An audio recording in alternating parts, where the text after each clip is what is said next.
तो दोस्तों अगर आपने गिफ्ट रिसीव किया है अंडर सेक्शन 56 के हिसाब से, तो कैसे आप उसे आईटीआर फॉर्म के अंदर, आईटीआर 3 के अंदर या फिर आईटीआर 2 में दिखा सकते हैं। हाँ जी दोस्तों, गिफ्ट अगर आप रिसीव कर रहे हैं तो यही दो फॉर्म है, आईटीआर 2 और आईटीआर 3, जिसके अंदर आप गिफ्ट को दिखा सकते हैं।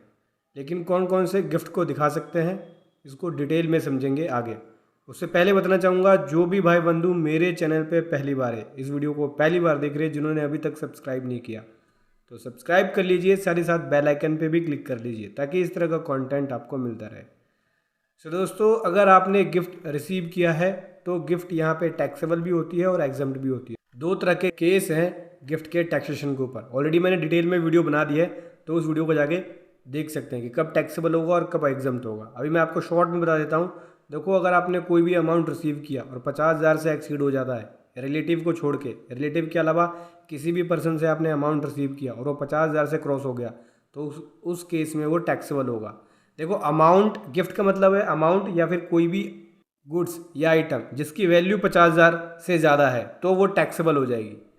और अगर आपने अपने रिलेटिव से रिसीव किया है तो उस केस में वो एग्जम्प्ट होगा, या फिर 50,000 से कम रिसीव किया है तो उस केस में वो एग्जम्प्ट होगा। ठीक है, एग्जम्प्ट गिफ्ट की कैटेगरी में आएगा। रिलेटिव का मतलब मैंने अपनी डिटेल वीडियो में बता दिया है, तो जाकर उस वीडियो को देख सकते हैं।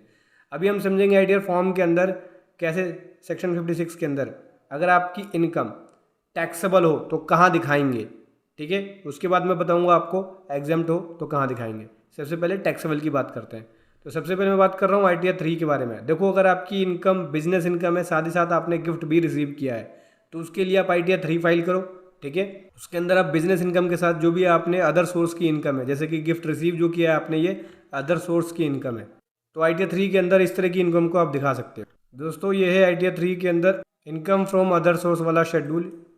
यहाँ पे इनकम जो अदर सोर्स से रिसीव हुई वो है। उसके बाद यहाँ पे देख सकते हैं जो आपने गिफ्ट रिसीव किया, सेक्शन 56 सबसेक्शन 2 क्लोज 10 के हिसाब से।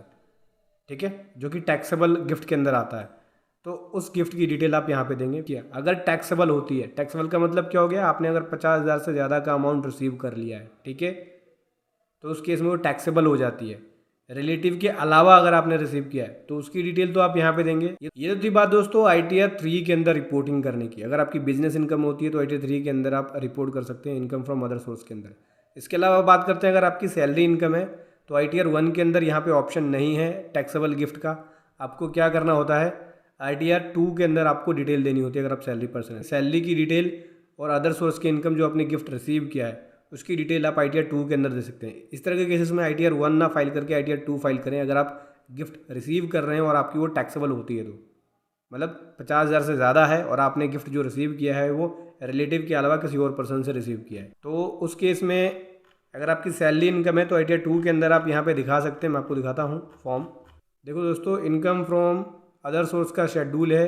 ठीक, यहाँ पे नीचे आप दिखा सकते हैं सेक्शन 56 सबसेक्शन 2 क्लोज 10 के अंदर जो टैक्सेबल गिफ्ट बनी है उसकी डिटेल आप यहाँ पे देंगे। ठीक है, ध्यान रखना, अगर 50,000 से ऊपर का अमाउंट आपने रिसीव किया है तो पूरा का पूरा अमाउंट टैक्सेबल हो जाता है, तो उस हिसाब से आपको यहाँ पे अमाउंट देना होगा। ठीक है, अगर आपने कोई अमाउंट रिसीव किया तो उसकी डिटेल, इमूवेबल प्रॉपर्टी है तो उसकी डिटेल, या कोई भी अदर प्रॉपर्टी है उसकी डिटेल विदाउट कंसिडरेशन, तो ये दोनों ही केस में टैक्सेबल की रिपोर्टिंग मैंने आपको बताया कि टैक्सेबल इनकम की डिटेल आप यहाँ पे दे सकते हैं। ठीक है, अब हम बात करते हैं अगर हमारा गिफ्ट एग्जम्प्ट हो। एग्जम्प्ट कौन से केस में होगा, जब हम अपना अमाउंट जो है या गिफ्ट जो है रिसीव करते हैं अपने रिलेटिव से।